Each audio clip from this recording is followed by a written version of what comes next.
Bonjour Rudy et bonjour à tous. Un focus cette semaine sur l'ascension des entreprises indiennes lors du salon Vivatech, l'Inde qui a le 3e plus gros bataillon de licornes dans le monde. L'an dernier, le Premier ministre indien avait participé en visio, Covid oblige, à l'événement.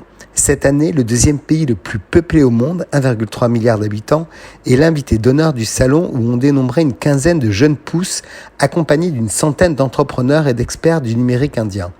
Tout cela souligne l'émergence de l'écosystème de ce beau pays. Le pays compte plus d'une centaine de licornes contre 27 pour la France seulement, dont la valorisation cumulée s'élève à 332 milliards de dollars. En 2021, les startups indiennes ont amassé 35 milliards de dollars auprès des investisseurs. Parmi elles, 44 ont rejoint le troupeau des licornes, suivi de 16 nouvelles cette année.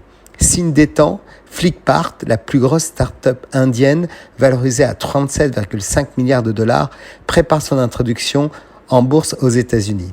Cet écosystème est toutefois affecté par le refroidissement du marché du capital risque. Ces dernières semaines, plusieurs grosses start-up indiennes ont dû supprimer des emplois, comme Verdantu, Cars24, Ola ou Meesho. Tout autant, Rudy, le pays a de sérieux atouts pour bâtir des géants de la tech.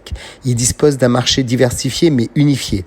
Même si les États indiens sont différents les uns des autres sur le plan culturel et religieux, mais ils ont un savoir-faire reconnu dans l'informatique, une maîtrise de l'anglais chez les élites et des pôles technologiques compétitifs, à l'image de Bangalore, Delhi ou Bombay.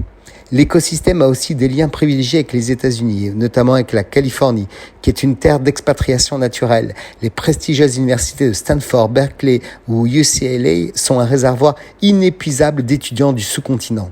Certains reviennent ensuite au pays pour fonder des sociétés. D'autres prennent racine aux États-Unis. Plusieurs mastodontes de la tech américaine comme IBM, Google, Microsoft, Twitter, Adobe sont dirigés par des patrons indiens ou d'origine indienne. Ces derniers n'hésitent pas à réinjecter une partie de leur argent en Inde. Du côté de l'Hexagone, parmi les grosses startups françaises, rares sont celles à s'aventurer dans le pays. Blablacar y a lancé son service de covoiturage dès 2015. OVH y monte aussi en puissance. L'indienne des scale-up du Next 40 reste Sending Blue, qui est née d'une association entre un Français et un associé indien. La start-up compte plus de 100 employés dans ce pays.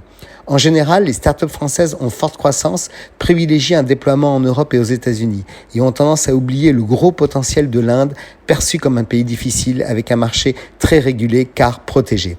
La présence indienne en France est limitée, mais le salon a rappelé combien ce géant devait compter aujourd'hui dans la tech de demain. Très bonne semaine à tous.